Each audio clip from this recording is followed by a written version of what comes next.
नमस्कार। मैं इंद्रलाल ठाकुर नेपाल देश के सुनसरी जिला से हूँ। मैं भारतीय मित्रों को, भारतीय विद्वान को, देशभक्त भारत को मैं निवेदन करना चाहता हूँ। देखिए, कोई आधिकारिक मीडिया वाले कह रहे हैं जो नेपाल सरकार भारत से उलझ रहे हैं, ये बहुत महंगा पड़ेगा।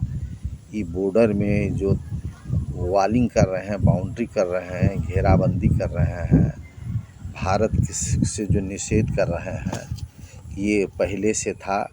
इसलिए ऐसा ये 40-45 दिन हुआ नया प्रधानमंत्री बनने से, इसको रोक रहे हैं। ये महंगा पड़ेगा। 10 धारा लागू हो जाएगा, 10 बूंदा तो नेपाल देश को लेने को देने पड़ जाएंगे, रोड में आ जाएगा नेपाल।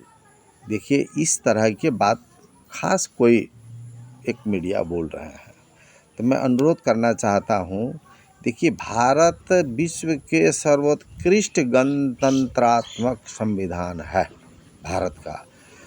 अब देखिए, इससे पता चलता है कि भारत में जो गणतंत्र है, सचमुच में बड़े बड़े क श्रेणी के धनी लोग जो 2-3% हैं, रिचेस्ट मेंबर फैमिली जो है, बिलियनियर, लगता है सिर्फ उसी लोगों के लिए ये गणतंत्र से फ़ायदा होता है।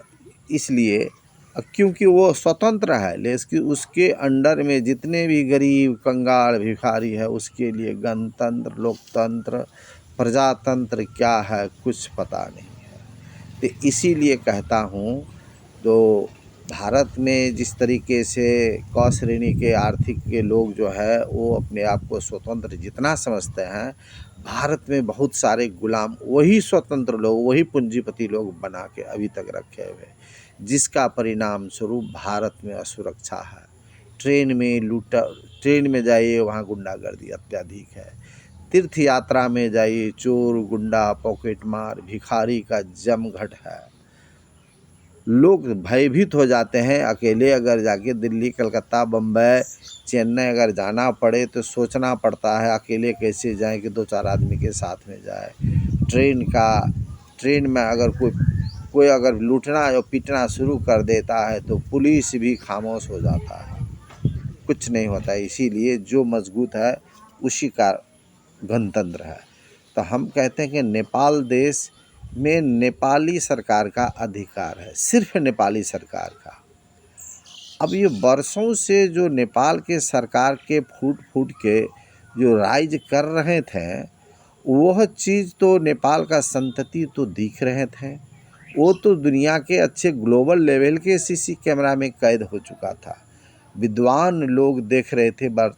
ये तो नेपाल का सौभाग्य है जो उत्कृष्ट शिक्षित साहसी देशभक्त नेपाल का सच्चा सपुत्र एक प्रधानमंत्री बना। 1 पैसा खर्चा नहीं करके जनता वैसे वोट दिया। इस तरीके से हार्दिक रूप से वोट पाने वाले इंडिया में आज तक कोई नेता नहीं है जैसा कि बालेन शाह है। इसीलिए इतना विश्वस्त है, ईमानदार कर्मठ देशभक्त है। यह बॉर्डर में अगर लगा रहा है तो अपना सीमाना, अब इससे लगता है कि भारत को कितना घाटा था। भारत में बॉर्डर में अगर बाउंड्री लगा दिया जाए, तार घेरा लगाया जाए, मजबूत पिलर गाड़ दिया जाए, उसमें सेना का पहरा लगा दिया जाए, तो अपना देश का पहरा करेगा, बॉर्डर का रक्षा करेगा, भारत पर हमला कभी नहीं करेगा, भारत के लिए बुरा कभी नहीं सोचेगा। बॉर्डर पर कोई बुरा तत्व आएगा तो उस पर निगरानी करेगा। तो ये भारत जो इसे प्रमाणित कर रहा है कि नेपाल का बॉर्डर खुला था तो हम लोग भीतर में घुस जाते थे, भारतीय लोग जाता था, भारत के लोग जाता, नेपाल का संपूर्ण सामान, गाय बैल भैंस, मोटरसाइकिल, गाड़ी सब चोरी करके ले आते थे।